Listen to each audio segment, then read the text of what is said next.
Hi, I'm Cleo. I'm a longtime tutor and a test prep expert here with study.com. So today we're going to be talking about the Praxis Core Reading exam, which is test code 5713. And specifically, we're going to focus on the types of problems that have to do with integrating knowledge and ideas using diverse media and formats. So those are the kinds of problems that involve info being presented in a table or a graph or that kind of material that we haven't yet covered. So we have 3 sample problems for you. We're going to jump in now. Here we go.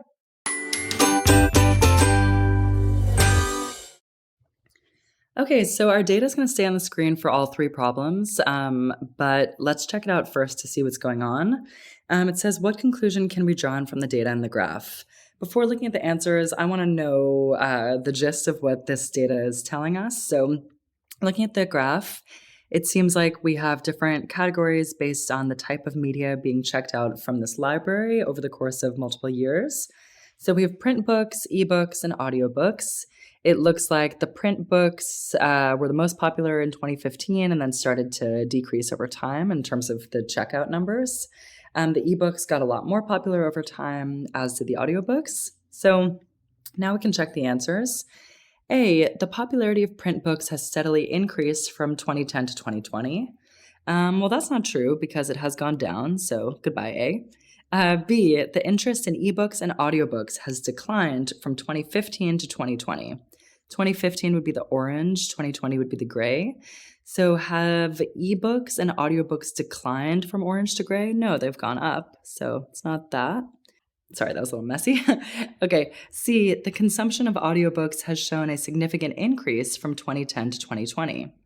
Audiobooks would have a big increase from 2010, which is the blue, to 2020, which is the gray. That looks pretty accurate looking at the graph, so I'm going to definitely consider that.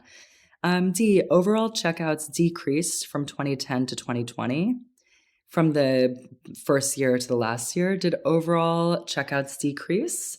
It's a little hard to say on the graph, but looking at the table to check our numbers, a loose estimate seems like in 2010 we had about 33,000 checkouts loosely. 2020, we definitely had more than that, right? 25 plus 15 is 40, plus 18 is 58,000. So definitely it went up. So that's not true. Goodbye, D. The data shows a consistent increase in the consumption of all 3 formats from 2010 to 2020. No, because we know that the print books are going down. So our best answer is answer choice C. Okay, so for problem 2, it says, which of the following, if true, would best explain why there is no bar for ebooks in 2010? So 2010 is the blue, right? So there's no blue bar for ebooks in 2010. Okay, what would best explain that? A, ebooks were not available for checkout in 2010. That would make sense, right? B, no library patrons were interested in ebooks. I mean, it doesn't say in 2010, and also we don't really know that there wasn't interest. It just seems like they weren't checked out, so I don't know about that. C, the survey administrators were only interested in print books and audiobooks in 2010, I guess, but that doesn't, again, seem that, it doesn't seem like we really know that. D, the checkout numbers for 2010 were added to the 2015 numbers. I don't know why that would be the case. Ebook checkouts were counted in 2009, but not in 2010. Again, we don't really have any reason to believe that, so I think our best answer is A. Ebooks were not available for checkout in 2010. Cool. Okay, so for our third problem here, it says the primary purpose of the graph is. So again, before we look at the answers, let's check in with ourselves on that a little bit. And we know that this graph is doing what? It's showing us the way that people check things out over time at the library, and it's showing how the trends evolve, right? How like print books go down and audio and ebooks go up. So yeah, it's giving us a sense of the trends, I would say.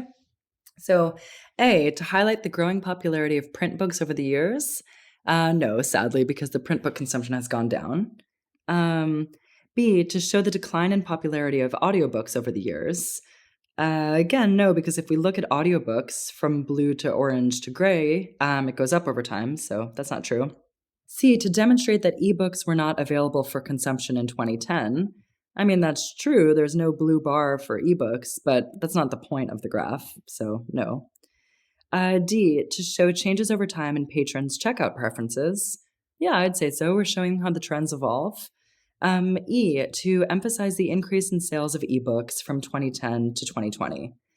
Well, again, we don't have a 2010 reference point for ebooks, so we can't really show the increase when we don't have a starting place in 2010, as they're saying. So that's not right. So it's got to be D, to show the changes over time in patrons' checkout preferences. I hope that was helpful. Thanks so much for doing those sample problems with me. If you'd like to do more review for the Praxis exams, we have a bunch more videos available here, or you can make your way over to study.com.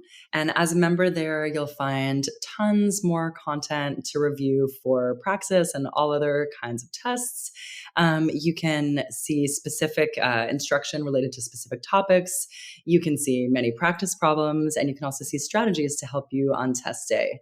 In the meantime, we'd love to hear from you. So if there are any thoughts you have about different videos you'd like us to make, different topics you'd like us to cover, please drop them in the comments below. And otherwise, like and subscribe if the video was helpful, and you'll be seeing more from us soon. Thanks so much, and good luck studying.